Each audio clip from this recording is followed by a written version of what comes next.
დაუბრუნდეთ კვლავ საქართველოს. ქართველი მოჭადრაკე ქალები საქართველოში ევროპის ჩემპიონის ტიტულით დაბრუნდნენ. ნაკრების წევრებს აეროპორტში გულშემატკივართან ერთად სპორტისა და ახალგაზრდობის საქმეთა მინისტრის მოადგილე, ჭადრაკის ფედერაციის პრეზიდენტი და ნაკრების მთავარი მწვრთნელი დახვდნენ. მაკედონიაში ევროპის საკლუბო ჩემპიონატზე ჭადრაკში ჩემპიონის ტიტული საქართველოს ეროვნული ნაკრების წევრებით დაკომპლექტებულმა კლუბმა ნონამ მოიპოვა, რომელმაც 7-ვე ტურში გაიმარჯვა.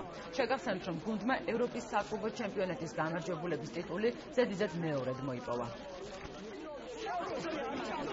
ევროპის საკლუბო ჩემპიონატზე უკვე ზედიზედ მეორედ მოვიგეთ, შარშანეთ ჩემპიონები ვიყავით. წელსაც ფავორიტებად ვიცვლებოდით და ჩვენთვის ძალიან მნიშვნელოვანი იყო, რომ დაგვამტკიცებდით, რომ საუკეთესო გუნდი ვართ. მთავარი სიძნელე იყო ამ ჩემპიონატზე გამგზავრება, სამწუხაროდ რაღაცა პრობლემები იდგა, რომელიც ძალიან ოპერატიულად და კარგად გადაწყვიტა ბათუმის მუნიციპალიტეტის მიერ. რამოდენიმე თვეში მათ აქვთ უკვე ევროპის ჩემპიონატი, როგორც ნაკრების მოთამაშეებს და უკვე გვაქვს იმის იმედი, რომ ევროპის ჩემპიონებიც უკვე დაგვიბრუნდებიან, როგორც ნაკრების სახით.